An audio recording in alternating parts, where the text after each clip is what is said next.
쉰다. 작년에는 학생들하고 벚꽃 가고 했는데 다 왔나? 오너머가 왜 늦게 와가지고. 기판력 하고 있다. 기판력의 전제는 뭐냐? 확정 판결이 있다는 거야. 그치? 확정 판결이 있으면 이제 이게 소극적, 적극적 의미를 가져. 기판력이라는 게 이제 소극적 작용으로 이제 당사자가 확정된 전속 판결의 내용을 다투는 이런 것이 허용되지 않는다가 소극적 작용이고, 적극적 작용으로는 이미 확정된 판결이 있으니까 그 확정된 판결을 전제로 후소에서 어긋나지 않게 판단을 해야 한다 라는 이런 것이죠. 그러니까 이게 소극적, 적극적으로 판결이 확정되면 기판력이 있다. 그 기판력의 범위가 이제 좀 이따 보면 시적 범위, 객관적 범위, 교과서는 주관적 범위 이렇게 서술되어 있지. 그 다음에 이런 기판력 이꼴 이제 집행력, 약간 달라질 수도 있지만 범위가 마찬가지로 작동하는 집행력이라는 확정 판결의 효력이 있지. 즉 지금 그걸 배우고 있어. 그러면 원고 청구가 인용된 경우도 있고 원고 청구가 기각된 경우도 있을 수 있지. 뭐 일부 인용도 있을 수 있고. 인용된 것에 대해서 원고는 다시 내는 거가 뭐 상정 못할 건 아니지만 필요성 같은 게 거의 없지. 자기가 이겼는데. 다만 어떤 때 하나 필요성이 있다고 우리가 봐서 인정해 준다고 그랬어. 시효 중단.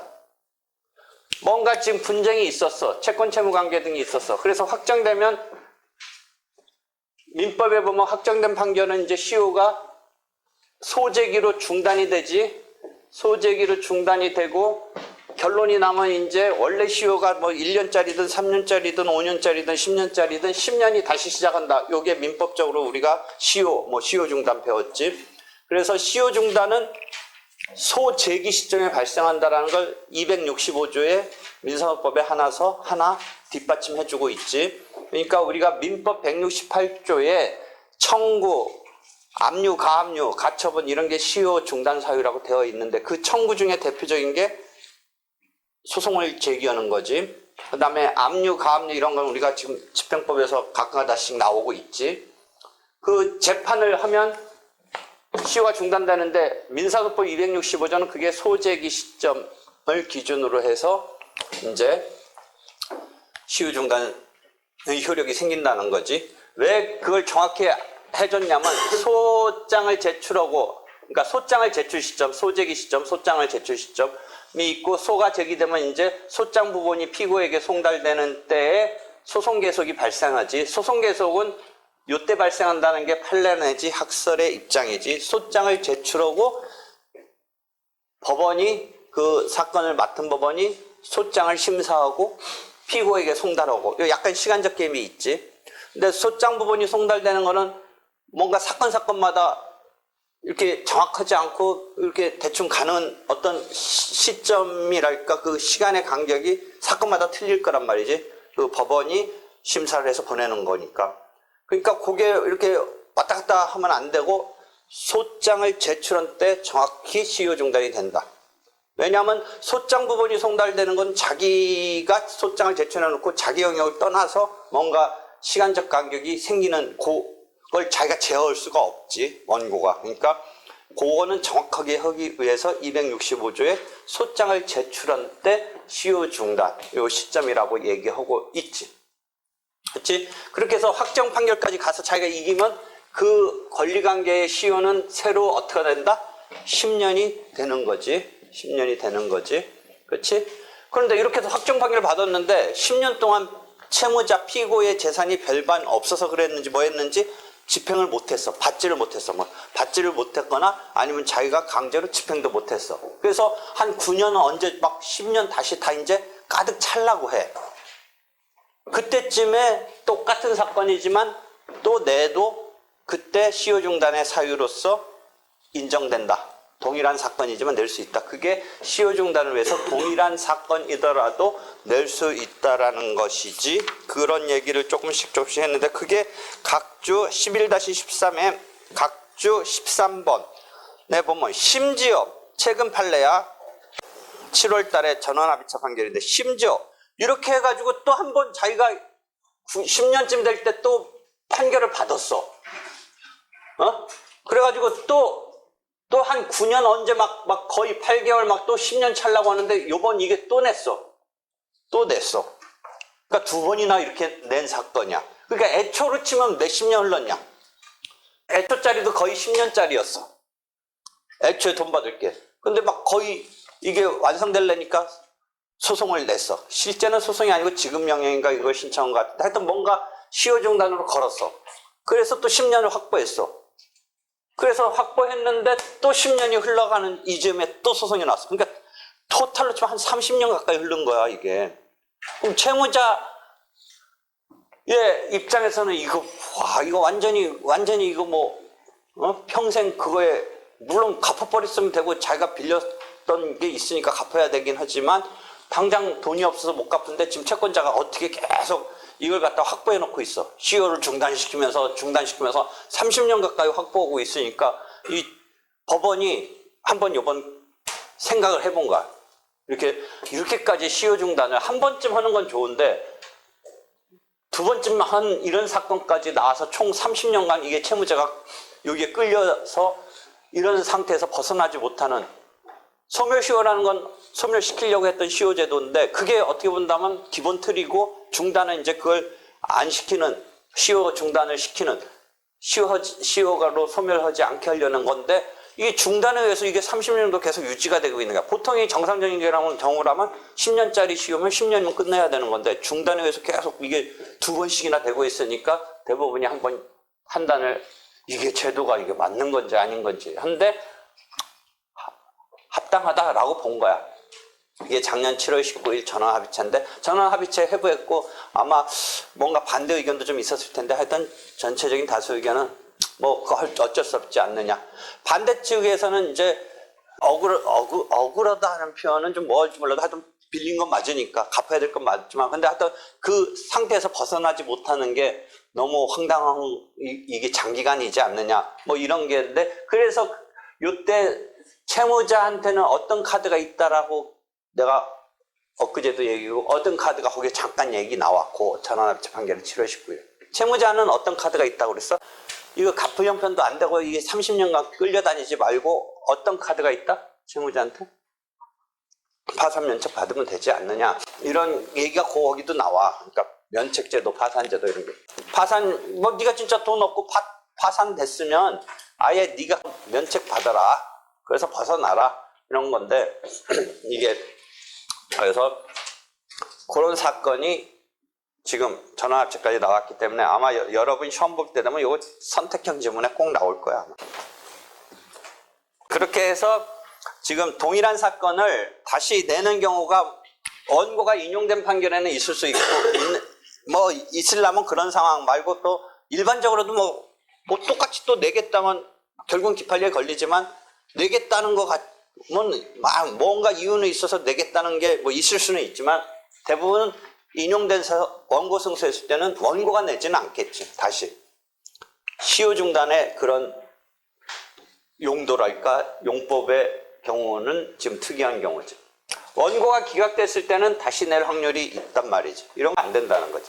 그다음에 원고가 인용된 것에 대해서는 누가 이걸 갖다가 흐트러뜨리고 싶어? 피고가 원고를 상대로 흐트러뜨리고 싶은 거야. 그러니까 원고가 이긴 것에 대해서 자기가 열심히 소멸시효 변제 여러 가지 싸웠지만 안 받아지고 갚아야 되는 건데, 지금 와서 또 갚았다는 얘기를 또 들고 나오는 거야. 그러면서 자기가 갚았기 때문에 이건 갚을 필요가 없다는 식으로 피고가 원고를 상대로 예컨대 채무 부존재 확인 청구 이런 걸 낸다 생각해보면, 이건 앞에 거고 뒷거가 그걸 다시 깨트리려는 이런 거가 기판력에 걸린다 이거야. 되겠지? 기판력이 그렇게 작동을 하는 거야. 그걸 이론적으로 설명했기 때문에 여러분 이거 읽기가 싫어. 읽기가 싫은 부분이지만 읽어야 돼. 이런 거를 탄탄한 베이스로 해야 돼. 그래서 기판력은 왜 기판력이 근거가 뭐냐 했을 때 자기가 판결을 받은 데 대해서 왜 이제는 다투면 안 되느냐 했을 때 이게 공권적인 뭐 이런 판단에 의해서 법적 안정을 위해서 마련된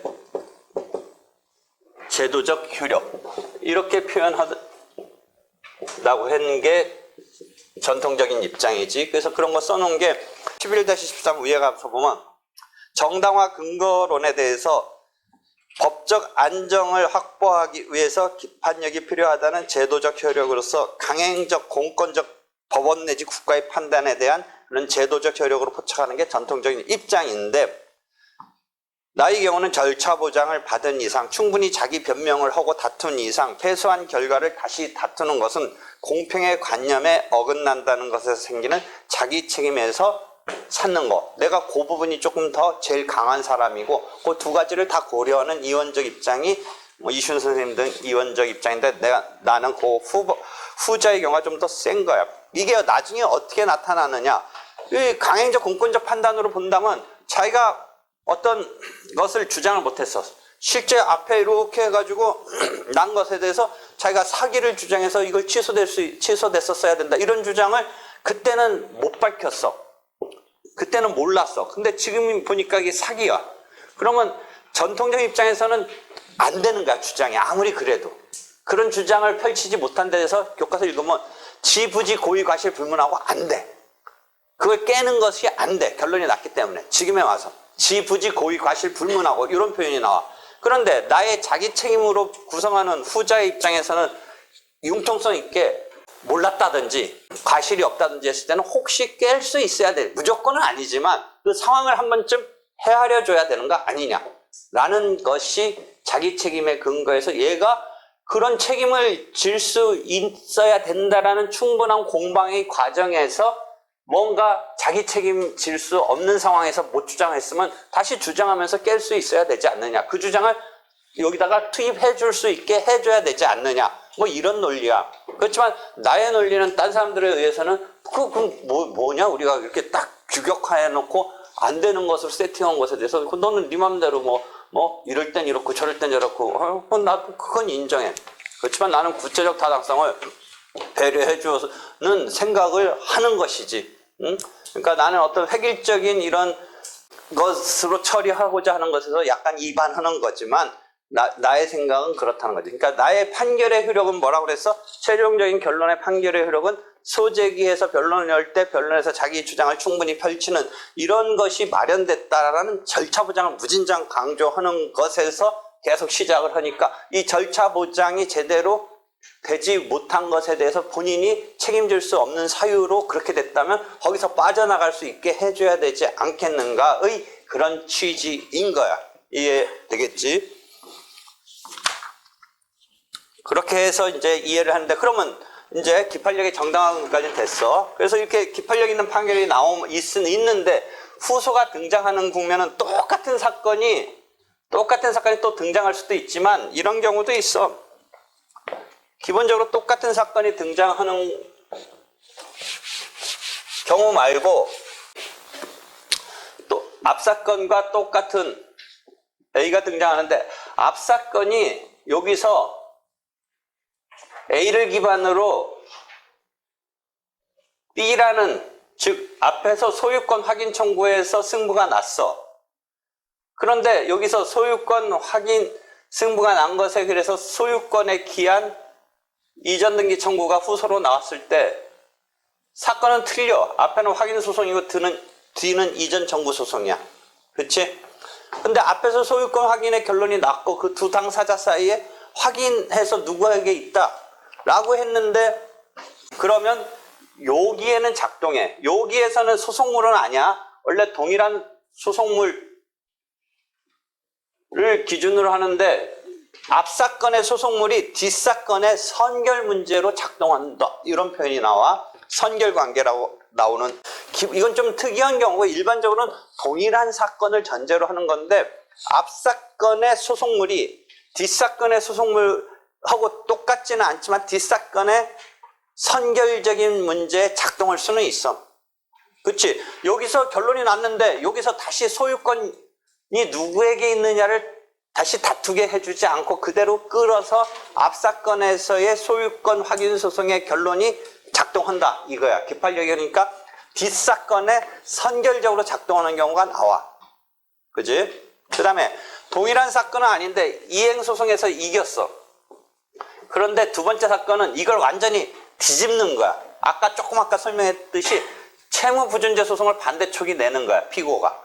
그럼 봐봐, 어떤 딱 청구에 대해서 그 청구에 인정됐던 것을 뒤집는 부존재 소송을 낸다는 건 동일한 사건은 아니야. 하나는 이행소송이고 두 번째 지금 말하는 사건에서는 확인소송이야. 부존재, 소극적 확인소송이야. 그럼 이행소송과 소극적 확인소송인데 소송물은 틀린데 그게 딱 반대야. 완전히 못은 반대야. 그러니까 그런 경우도 작동한다, 이가 기판력이. 그러니까 이 기본적으로는 소송물이 동일한데 그래서 제일 위에 선결 문제로 작동하는 경우도 있을 수 있고 모순 관계로서 작동할 수도 있는 경우가 있는데 기본적으로는 동일한 소송물을 전제로 한 개념이다 라는 거야. 그 다음에 나중에 이거하고는 또 헷갈려 하지 마. 요런 게 먼저 있었는데 뒷사건이 A를 치고 나온 경우가 있어. 요거는 잊어버리고 소유권의 기한 이전 등기 청구가 들어와서 승부가 났어.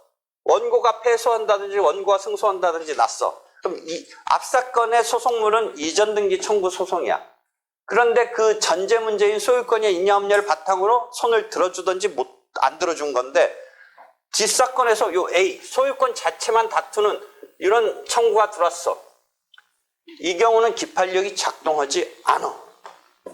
앞사건에서 기껏 소유권을 전제로 한 어떤 판단이 나왔어. 근데 앞사건의 소송물은 뭐야? 이전 등기 청구권 자체가 소송물이야. 사건이야. 그것을 판단받기 위해서 이유로서 소유권이 있냐 없냐가 등장했어. 그런데 이 소유권이 있냐 없냐는 이 사건에서는 선결 문제야. 이유 중에 나오는 거야. 이유 중에 판단은 후소에 작동하지 않아. 그래서 기판력의 객관적 범위와 관련된 설명까지 지금 진행시키는데 헷갈려 할까봐 216조 2항에 봐서 나중에 가서 기판력의 객관적 범위를 보면 11-20에 보면 주문 중에 판단이 미치는 게 원칙인데 객관적 범위는 주문 중에 판단 11-18, 11-19 주문이라는 게 뭐야? 그 판결의 주문, 거기 소송물 그거에 미치는 게 원칙인데 다만 나는 그러니까 소송물 자체가 민사소송법 여러 제도에서 등장할 때 상대적 소송물 이론이라고 한번 얘기했던 거를 잘 생각해봐. 구소송물 이론이 있고 신소송물 이론이 있는데 나는 제도마다 소송물을 포착하는 거를 뭔가 상대적으로 봐야 된다 이런 얘기하면서 이 기판력에서 소송물을 어떻게 구성할 건가까지도 다 고민하는데 하여튼 11-19에 보면 상계의 경우를 제외하고 주문 중 판결 주문에 포함된 판단에만 기판력이 작동한다, 생긴다. 216조 1항이 그 객관적 범위에 관한 조문인데 이유 중에 판단은 11-20 가서 보면 결과적으로 상계를 제외하고는 상계에 관한 판단을 제외하고는 상계에 관한 판단에 기판력이 미치는 것은 나중에 다시 설명하는데 일단 상계라는 것을 제외한다면 이유 중에 판단에는 소유권이라는 것을 네가 갖고 있기 때문에 라는 판단 또는 갖고 있지 않기 때문에 라는 판단 즉 이 사건은 이 사건에서는 소유권 자체의 확인이 소송물이고 주문에 나와 그게 후소에 선결 문제로 작동한다는 좀 아까 설명한 거와 지금 선결 문제 내지는 이유 중에 나타났던 판단이 후소에서는 소송물로 등장할 때는 이유 중에 판단에는 기판력이 미치지 않는다라는 것 때문에 지금 두 번째 케이스하고 바로 앞의 케이스하고는 헷갈려 하지 마라. 이해할 수 있어. 꼭 헷갈려 하는데 헷갈려 하지 마. 그러니까 그 부분 잘 정리하고 이렇게 해서 기판력이 작동하는 국면이 동일한 사건에서 작동하는 게 기본인데 앞사건의 소송물이 뒷사건의 선결적으로는 이미 결론 났으니까 끌어써서 작동하는 경우가 있을 수 있고 앞사건과 뒷사건의 소송물은 다르지만 완벽한 반대관계, 모순관계일 때 작동할 수도 있다. 두 번째, 선결적으로 작동하는 거와 이유 중의 판단에는 기판력이 미치지 않는다는 요 국면에서의 이 장면하고는 헷갈려 하지 마라까지가 정리됐네. 되겠지? 그런 설명이 끝나고, 그럼 이제 후소가 나타났어. 후소가 나타났는데 저번 때 얘기하려다 마저 못하고 한 부분인데, 그냥 기판력에 나는 저촉된다 이렇게만 끝났으면 좋겠는데, 사례 문제에서 자꾸 그럼 그 두 번째 소송이 제기된 것에 대해서 어떻게 처리할 거냐, 이런 문제로 물어보는 경우가 많아. 후소를 어떻게 취급할 거냐. 근데 나는 기판력에 걸린다 아니면 안 걸린다 이렇게 끝났으면 좋겠는데, 만약 기판력에 걸렸을 때는 어떻게 처리해야 되느냐인데, 앞에서 우리가 그거 잠깐 봤지. 소송요건에서 소송물에 관한 소송요건으로서 우리가 지금 기판력에 걸리지 않을 것이 소송요건이니까, 기판력에 걸리면 어떻게 된다? 소송요건에서 소극적 소송요건이 되는 것으로 기판력이 나타난다면 후소는 부적법 각하시키는 거지. 우리가 주체에 관한, 법원에 관한 관할권이 없으면 부적법 각하로 가는데, 이송이라는 뭐 제도 같은 게 있다라는 거 한번 얘기했고, 그 다음에 주체 중에 당사자에 관해서 당사자가 능력이 없을 것, 적격이 없을 것, 소송 능력을 못 갖췄을 것은 부적법 각하로 취급한다 라고 얘기했지. 그 다음에 소송물에 관한, 객체에 관한 소송 요건으로 소의 이익이 있을 것이 대표적인데, 소의 이익이 없으면 부적법 각하시키는 거지. 그렇지? 그 상황에서 기판력이 걸리는 것도 중복제소랑 제소금지랑 마찬가지 맥락인데, 중복제소랑 제소금지는 걸리면 이제 부적법 각하시키는 건데, 기판력의 경우는 조금 설명을 일단은 유보한 상태에서 여기서 기판력의 이 본질이 뭐냐 라는 데서 학설이 나뉘어. 실체법설이 있고 소송법설이 있어. 소송법적으로 기판력이라는 거가, 근거가, 본질이 뭘까? 실체법에 따른 것으로 보는 입장이 있고 소송법에 따른 입장이 있고, 또 실체법에서는 모순금지로 보는 경우가 있고 반복금지로 보는 경우가 있어. 실체법적으로 보는 건 뭐야? 실체법적으로 앞에 판결에 의해서 그렇게 권리 의무가 변경되는 상황 내지는 창설되는 상황으로 된 거야. 그러니까 후소에서는 이제 권리가 없다라고 판단이 났다면, 원고 청구가 기각됐으면 그런 실체법적 권리가 없는 거야. 그런 식으로 이렇게 그 본질을 보는 게 실체법설이야. 근데 소송법설은 실체법이 어떻게 됐는지는 감안하지 않고, 소송법은 나름대로 뭔가 기판력의 본질을 포착하는데 거기에 모순금지설, 반복금지설 두 개가 있어. 되겠지? 모순금지설, 반복금지설 두 개가 있어. 그래서 잘 읽어보자. 하나하나 해볼게. 박스 봐봐. 읽기 되게 싫은 부분이야. 그래서 나는 그냥 이런 거는 이제 이해를 위해서 읽어야 되는 것 정도로 지금 하는 건데, 분명히 이런 서론적인 거 나오는 것 등등은 잘 한 번씩은 읽어둬야 돼. 그 자기가 이렇게 이해하고 독자적으로 생각할 수 있게 위해서는. 이론이니까 가뜩이나 막 읽기 싫어. 하여튼 실체법상은 확정 판결을 실체법상 법률 요건의 일종으로 봐. 이제 청구 기각 판결이 있으면 너 그런 요건에서 못 갖춘 거야. 실체법적. 그러니까 그 요건을 못 갖췄으면 그런 효과가 안 나오는 거야. 그런 식으로 포착한다는 거지. 정당한 판결은 당사자 사이의 종래의 권리관계에 대해서 새로운 확증을 부여하는 것이고, 해서 이게 변경, 수정 이렇게 된 것이니까 그 요건으로 해서 그 요건에 따른 효과를 부여하지 않는 이런 상황으로 포착하는 것에 반해서 기판력은. 소송법설은 소송의 권리, 그러니까 실체법적으로 보지 않고 소송법상 판단하는데, 특히 객관적으로 존재하는 실체법상 권리관계와 판결과의 불일치나 기판력이 당사자 사이에 한정된 상태를 어떻게 설명하는가 등에 놓고, 소송법설에서는 구소송법설과 신소송법설이 있어가지고,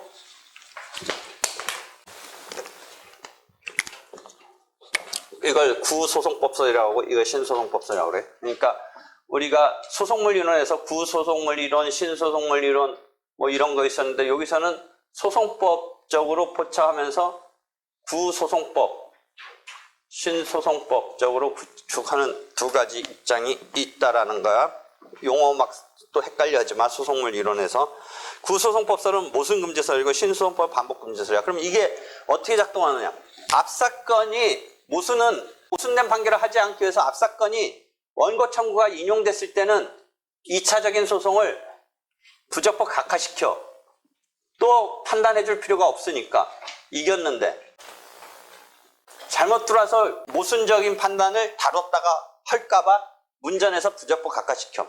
근데 앞사건이 기각된 사건이면 두 번째 사건도 그냥 기각시키는 이런 처리를 해주는 것에 반해서 반복금지서는 뭐 앞사건이 승소든 앞사건이 패소든 상관없이 반복을 하면 안 된다고 그래서 소송요건적으로 본격적으로 우리가 기판력에 걸리는 재판이 없을 것이 소송요건으로 이렇게 해서 부적법 각하시켜. 그러니까 판례 입장이 요게 판례 입장이니까 사례에서 자꾸 실무적으로 판례 입장을 염두에 두고 자꾸 물어봐. 그러니까 판례 입장을 취한다면 앞사건이 기각된 판결이고 앞사건이 인용된 판결이고 따라서 후소의 처리가 기판력에 만약 걸린다면 달라지게 돼. 그걸 자꾸 보려고 그러는 것 같아.